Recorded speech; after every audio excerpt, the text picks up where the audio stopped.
কন্যাকুমারী থেকে সন্ধ্যা ৬টায় ছেড়ে সকাল ৬:৩৫-এ চেন্নাই পৌঁছালাম। কন্যাকুমারী এক্সপ্রেস 12634-এ করে আমরা চেন্নাই এসেছিলাম। পৌঁছেই চিপক স্টেডিয়ামের পাশে একটি হোটেলে উঠি।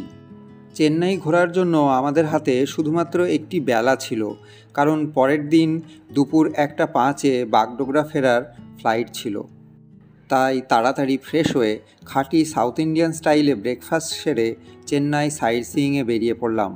একটি অটো রিজার্ভ করে রওনা দিলাম। অটো ড্রাইভারের সাথে ঠিক হলো Guindy children's park, Chennai snake park, Chennai light house, Vivekananda house, Kapileshwar temple এই জায়গাগুলি ঘুরিয়ে দেখাবে। ওয়েটিং চার্জ সহ ভাড়া ঠিক হলো 1100 টাকা। এখন আমরা কাপালেশ্বর মন্দিরে। কাপালা কথাটির অর্থ মাথা। পুরাণ মতে মহাদেব ব্রহ্মার উপরে ক্রুদ্ধ হয়ে ওনার 5টি মাথার একটি খুলে নেন। তখন মহাদেবকে তুষ্ট করার জন্য ব্রহ্মা এখানে শিবলিঙ্গ স্থাপন করেছিলেন। এই মন্দির স্থাপন করা হয় 7ম শতকে পল্লব রাজত্বকালে।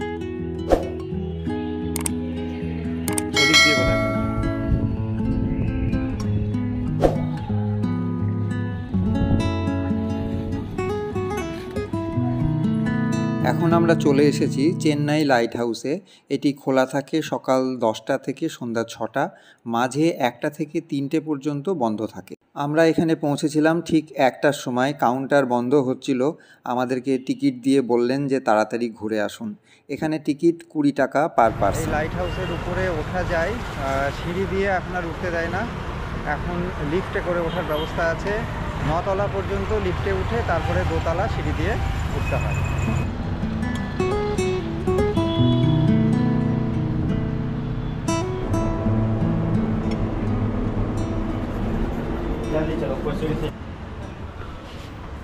এই লাইট হাউসটি কাজ শুরু করে 1977 সাল থেকে।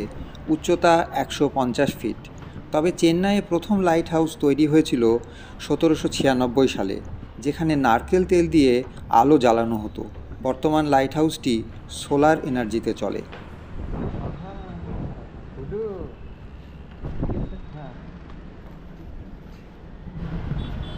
এটি হলো লাইট হাউসের ভিউইং গ্যালারি। সামনেই দেখা যাচ্ছে মেরিনা বিচ।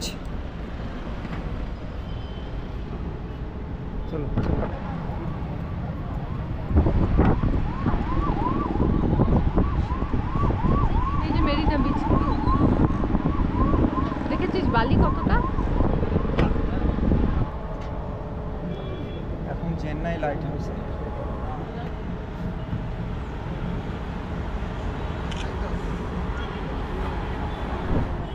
মেরিনা বিচ থেকে শুরু করে যে রাস্তাটা চলে যাচ্ছে সেটাই হলো ইস্ট কোস্ট রোড, চেন্নাই থেকে পন্ডিচেরি যাওয়ার রাস্তা। চেন্নাই থেকে পন্ডিচেরি গোটা রাস্তাটাই সমুদ্রের ধার দিয়ে গিয়েছে। বাঁ দিকে সবসময় সমুদ্র পাওয়া যাবে। আমরা চেন্নাই থেকে যখন পন্ডিচেরি গিয়েছিলাম এই রাস্তা ধরেই গিয়েছিলাম। মাঝে মহাবলীপুরম পড়বে, সেটি সাইট সিইং করে আমরা পন্ডিচেরি পৌঁছে গিয়েছিলাম। এখানে লাইট হাউসের একটা মডেল দেওয়া আছে, কিভাবে লাইট হাউস কাজ করে সেটা বোঝাবার জন্য।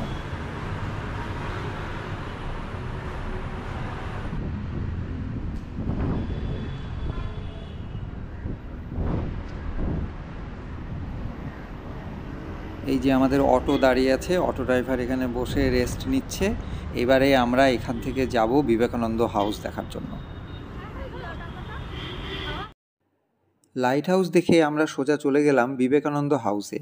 বিবেকানন্দ হাউস মেরিনা বিচের ঠিক সামনেই, লাইট হাউসের থেকে খুব একটা বেশি দূর নয়। আমরা যখন গিয়ে পৌঁছালাম তখন প্রায় 2টো বাজে। এখানে 12:30 থেকে 3টে পর্যন্ত বিবেকানন্দ হাউস বন্ধ থাকে। এখনও 1 ঘন্টা পরে বিবেকানন্দ হাউস আবার খুলবে, তাই এই সময়টা আমরা নষ্ট না করে চলে গেলাম লাঞ্চ করতে। লাঞ্চ সেরে এসে আমরা আবার প্রায় 4টে নাগাদ বিবেকানন্দ হাউসে এসে প্রবেশ করলাম। বিবেকানন্দ হাউস সোমবার বাদে সপ্তাহের প্রতিদিনই খোলা, সকাল 10টা থেকে সন্ধ্যা 7:15 পর্যন্ত, আর মাঝখানে 12:30 থেকে দুপুর 3টে পর্যন্ত বন্ধ থাকে। 1963 সালে স্বামীজির জন্ম শতবর্ষ উপলক্ষে এই বাড়িটিতে তার জীবন দর্শন এবং বিভিন্ন ঘটনা নিয়ে বিভিন্ন ধরনের এক্সিবিশনের ব্যবস্থা করা হয়েছে। বিবেকানন্দ হাউস তৈরি হয়েছিল 1842 খ্রিস্টাব্দে। এটি তৈরি করা হয়েছিল বরফ রাখার জন্য। তখন বিদেশ থেকে জাহাজে করে বরফ নিয়ে এসে এখানে মজুত করে রেখে তা বিক্রি করা হতো। তখন এর নাম ছিল আইস হাউস। এই বিল্ডিংয়ের আদি মালিক ফ্রেডরিক টুডোর কাছ থেকে অনেক হাতবদল হয়ে বর্তমানে এটি তামিলনাড়ু গভর্নমেন্টের অধীনে। স্বামী বিবেকানন্দ 1897 সালে এখানে এসেছিলেন ও 6ই ফেব্রুয়ারি থেকে 14ই ফেব্রুয়ারি পর্যন্ত এখানে ছিলেন। 1897 থেকে 1906 সাল পর্যন্ত এখান থেকে চেন্নাই রামকৃষ্ণ মিশন মঠের পরিচালনা করা হয়। এখানে যে টেকনোলজিক্যাল স্মার্ট মিউজিয়াম গড়ে তোলা হয়েছে তার নাম দেওয়া হয়েছে এক্সপিরিয়েন্স বিবেকানন্দা। এখানে 4D movie, Chicago religious parliament নিয়ে 3D মুভি, মডেল ও ছবির মাধ্যমে স্বামীজির জীবনী দেখানো হয়েছে। সর্বোপরি এখানের অভিজ্ঞতা হলো বিবেকানন্দ মেডিটেশন রুম, যেখানে উনি 1897 সালে এসেছিলেন। কয়েক ঘন্টার মধ্যে স্বামীজির জীবনী, ওনার কর্মকাণ্ডের 3D অভিজ্ঞতা অর্জন। কোনো কোনো মুহূর্তে মনে হচ্ছিল হাত বাড়ালেই যেন ওনাকে টাচ করতে পারবো। চেন্নাই আসলে অবশ্যই বিবেকানন্দ হেরিটেজ মিউজিয়াম দেখার চেষ্টা করুন, আর সাথে বাচ্চা থাকলে তাদেরকে অবশ্যই দেখান, খুব ভালো লাগবে। একটা এখানে আছে, এই যে নড়ে বেড়াচ্ছে। এখন আমরা চলে এসেছি গিন্ডি চিলড্রেন্স পার্কে। এখন গুন্ডি চিলড্রেন্স পার্কে। এই পার্কে ঢোকার এন্ট্রি ফি বড়দের জন্য 30 টাকা আর বাচ্চাদের জন্য 10 টাকা। এই পার্কটা কতটা বেঙ্গল সাফারির মতোই, বা এই পার্কটাকে জুও বলতে পারেন।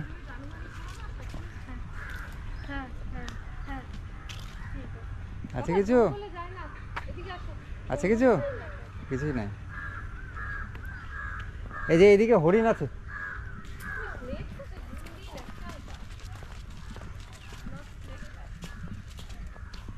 না, গুন্ডি চিলড্রেন্স পার্ক। এই যে ব্ল্যাক ডিয়ার।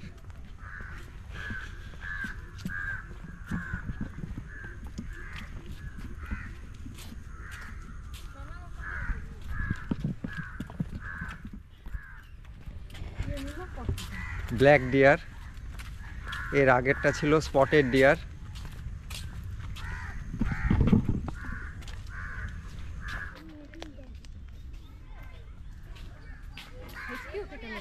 নীলগাই, ওই যে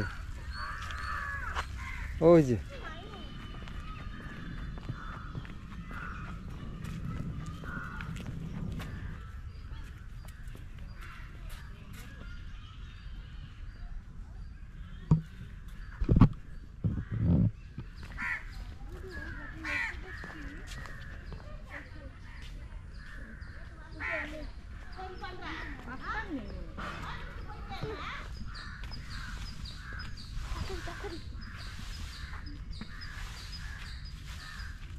কোথায় যাস?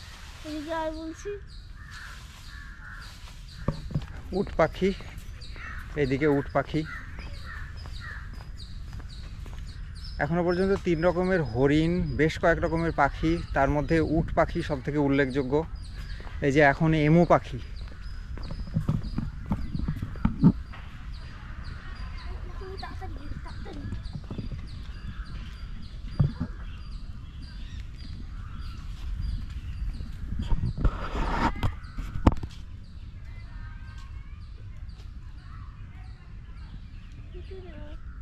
এই যে পিছনে এমু পাখি, একটু আগে সামনে উট পাখি দেখে আসলাম।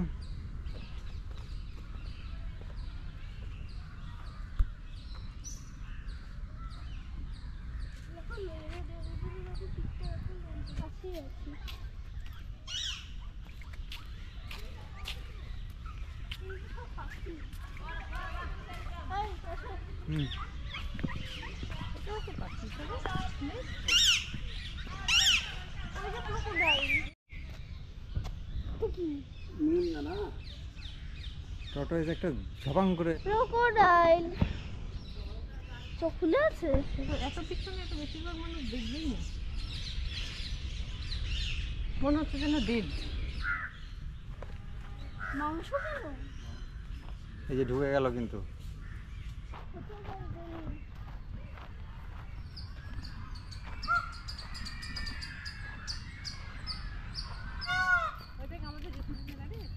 এটা তো দেখলাম ওই যে turtle, red yard slider turtle. ওই যে পর্কিউপাইন ভিতরে ঢুকে আছে।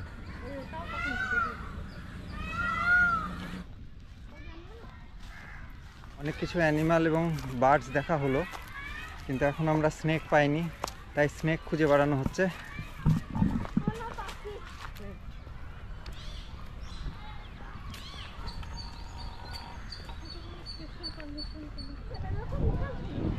এই তো সার্পেন্টারিয়াম।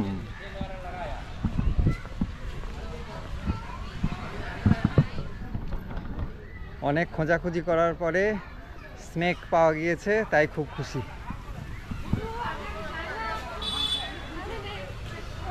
Reticulated Python. ওই যে গুলি পাপড়ি,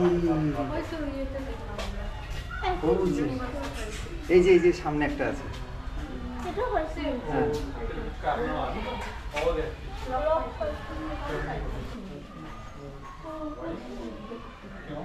রাসেল ভাইপার।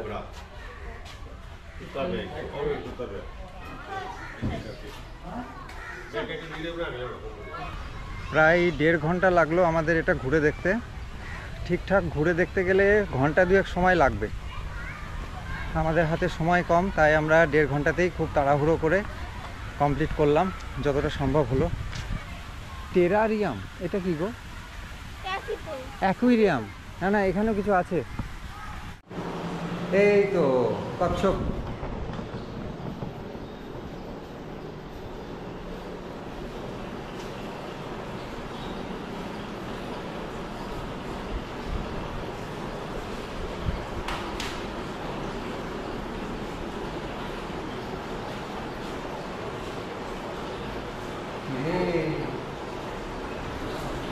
এটা হলো কচ্ছপের অ্যাকুয়ারিয়াম।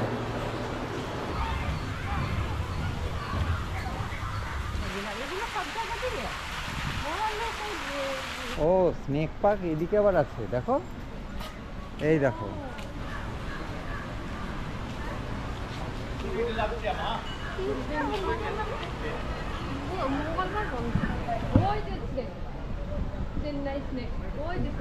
গুন্ডি চিলড্রেন্স পার্ক, আর এই চিলড্রেন্স পার্কের সামনেই হচ্ছে চেন্নাই স্নেক পার্ক।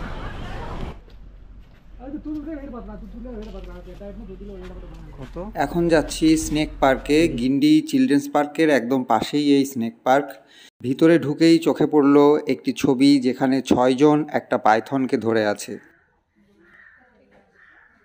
এটা রাসেল ভাইপার, প্রচণ্ড পরিমাণে বিষাক্ত সাপ। এর পরেরটি হলো স্প্লিটিং কোবরা। স্প্লিটিং কোবরা দূর থেকে বিষ ছুঁড়ে দেয়।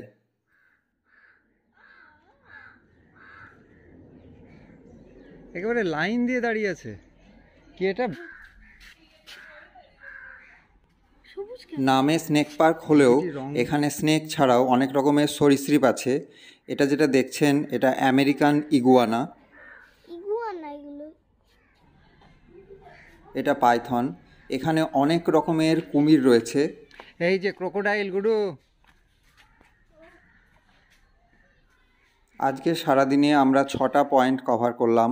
প্রথমেই আমরা গিন্ডি চিলড্রেন্স পার্ক, তার পাশেই স্নেক পার্ক, এবং তারপরে চলে গেলাম কাপালেশ্বর টেম্পল, সেখান থেকে লাইট হাউস, এবং সব শেষে বিবেকানন্দ হেরিটেজ মিউজিয়াম।